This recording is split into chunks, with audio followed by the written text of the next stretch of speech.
Hasta hace 25 años, los propios partidos políticos calificaban las elecciones y las controversias que de ellas se suscitaban. Este sistema estuvo en práctica a partir de la Constitución de Cádiz, un ordenamiento de 1812. Pero a partir de 1993, es ahora un tribunal del Poder Judicial el que califica las elecciones de los integrantes del Congreso y del titular del Poder Ejecutivo Federal. Esta noche nos acompañan para hablar del tema Jesús Alberto Navarro Olvera. Él es autor del libro Medios de Comunicación en Materia Electoral. Actualmente cursa la maestría en Administración Pública. Es profesor de la Cátedra de Derecho Electoral de la UNAM. Ha trabajado 7 años en el Instituto Federal Electoral. Trabajó también en la campaña de Luis Donaldo Colosio. También está con nosotros Eduardo Adolfo Oropesa Villavicencio. Él es catedrático en materia de Derecho Indígena en la UNAM, perito oficial del Consejo de la Judicatura Federal. También es periodista. Esta noche, en Juzgue Usted.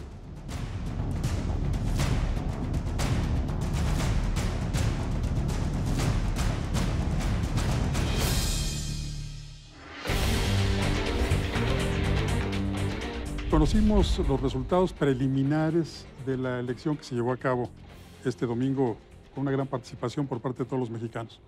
Pero la calificación todavía no se da. O sea, esto fue preliminar, hay que contextualizar bien, preliminar. Los resultados oficiales de la elección presidencial, maestro, ¿cuándo se darán a conocer? Una vez, que se remiten las actas correspondientes ante las autoridades, ante el Instituto Nacional Electoral, al igual antes se dan, en las juntas distritales se da una calificación y posteriormente, en caso que hubiera alguna impugnación, se remiten a las salas regionales o estamos hablando estatales. Todo depende de la transparencia y de la elección. Es básico, si no hay impugnaciones, se resuelve de una manera administrativa. Y en caso que hubiera, ya se emite a las autoridades correspondientes, todo depende del tipo de elección, ya sea para diputados federales, diputados, senadores y presidente de la República, ¿no? Esta misma semana tendremos el conteo. Los términos son los siguientes. A partir del miércoles siguiente a la jornada electoral, inicia el cómputo de las elecciones de diputados de mayoría relativa. Bueno, los consejos distritales empiezan a hacer el cómputo general de las 3 elecciones para presidente de la República, pero en el siguiente orden. Primero para diputados de mayoría relativa, después para presidente de la República y al final para senadores, para senadores del Congreso de la Unión. El domingo siguiente, es decir, 8 días después de la jornada electoral, inicia ahí el cómputo para las elecciones de presidente de la República. En esta etapa, los consejos los consejos distritales, perdón, tienen que enviar la información para que la elección de presidente de la República se califique en el seno del Tribunal Electoral del Poder Judicial de la Federación, que la Sala Superior es la que se encarga de realizar dicha calificación. Es muy interesante cuando platicamos acerca de la calificación de los comicios, porque necesariamente tenemos que pensar en la época del régimen del partido hegemónico, ¿no? O el partido de Estado. El partido único, prácticamente. El partido único que anteriormente teníamos. En esa época existen tratadistas como Patiño Camarena que señala que desde que entró en vigencia la Constitución de 1824 y hasta la fecha, eran los propios Cámara de Diputados la que se encargaba de transformarse o erigirse en colegio electoral para poder calificar la elección de diputados, ¿no? Y eran ellos mismos también los que se encargaban de calificar la elección para presidente de la República. No pasaba lo mismo con la Cámara de Senadores porque, como ustedes saben, a veces existía Cámara de Senadores y a veces no existió en el transcurso de la época de inicios de la República, fundamentalmente. Así es. Pareciera que estamos hablando de épocas muy lejanas, pero hace apenas 25 años que no se autocalifican los partidos políticos. A final de cuentas eran los partidos políticos los que calificaban su propia elección. También tiene 25 años que el gobierno ya no organiza las elecciones. Ya lo organizan los ciudadanos. A mí me queda claro, es la reforma constitucional de 1993, cuando Salinas de Gortari era presidente, ahí comienza a replegarse el sistema de autocalificación y de heterocalificación de los comicios. Es decir, eran los propios, como tú lo señalas atiradamente, eran las propias cámaras las que se erigían en colegio electoral y calificaban los comicios. ¿Y qué nos referimos con la calificación de los comicios? A los aspectos cuantitativos y cualitativos de la votación, fundamentalmente, ¿no? O sea, que no se violentara lo que es la emisión del voto, ¿no? Y contar cuántos votos eran para cada uno de los comicios. Es con la reforma del 22 de agosto de 1996 cuando desaparece la autocalificación o la heterocalificación de los comicios.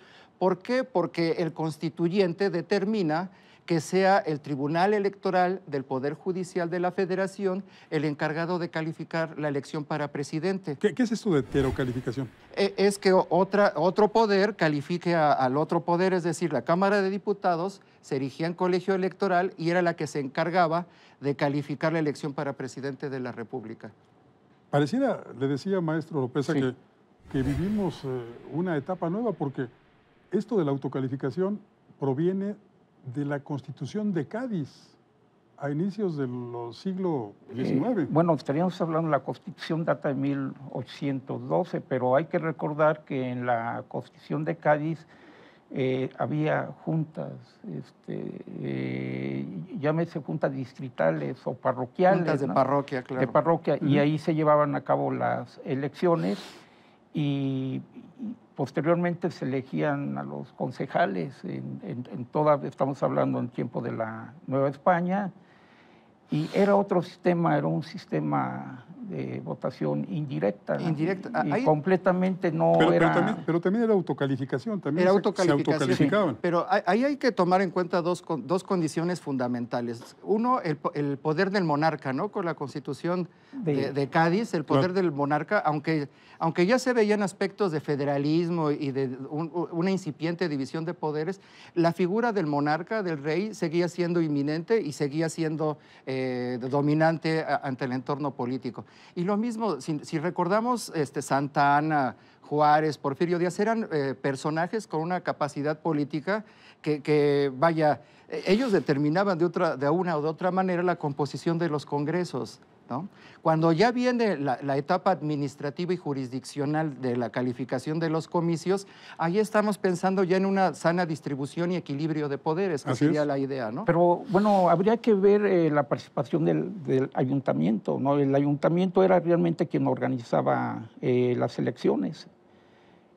A partir del ayuntamiento se elegían, inclusive, bueno, para presidentes municipales, inclusive con la Constitución de Cádiz, por primera vez los pueblos indígenas tienen personalidad jurídica, se les reconoce, ¿no? Inclusive a partir de un criterio, es el artículo 312, donde señala que donde existan alrededor de entre 1000 almas en torno a una parroquia, se van a elegir el ayuntamiento constitucional. Pero es curioso que, por ejemplo, cuando se elige los primeros ayuntamientos, sobre todo el Ayuntamiento de la Ciudad de México, hubo una serie de fraudes. Como cosa rara de la historia de la democracia en México, se inicia, generalmente quedan los mismos funcionarios que anteriormente estaban en el Cabildo, hay compra de votos, hay muchas irregularidades, no se diga en la primera elección que hubo en la Ciudad de México. ¿Y ahí cómo se calificó? Ahí, de alguna forma, bueno, se lleva a cabo la votación en las parroquias y interviene la autoridad política, en este caso los ayuntamientos, ellos se constituyen una junta electoral y posteriormente hay una junta departamental. Va subiendo, digamos, de nivel. Y de esa manera se califican las elecciones, ¿no? Hoy califica un tribunal electoral que pertenece a otro poder. Es el Poder Judicial el que, a final de cuentas, califica la integración del Poder Legislativo Federal y la elección del titular del Ejecutivo. Es muy interesante lo que estás tomando. Hay dos formas en las cuales cuando se termina con la autocalificación y la heterocalificación de los comicios, se transforma de la siguiente manera, ¿no? Contamos con una calificación administrativa y eso opera para las elecciones de diputados federales y de senadores de la República, con la condicionante de que no exista un medio de impugnación con respecto a la elección de que se trate.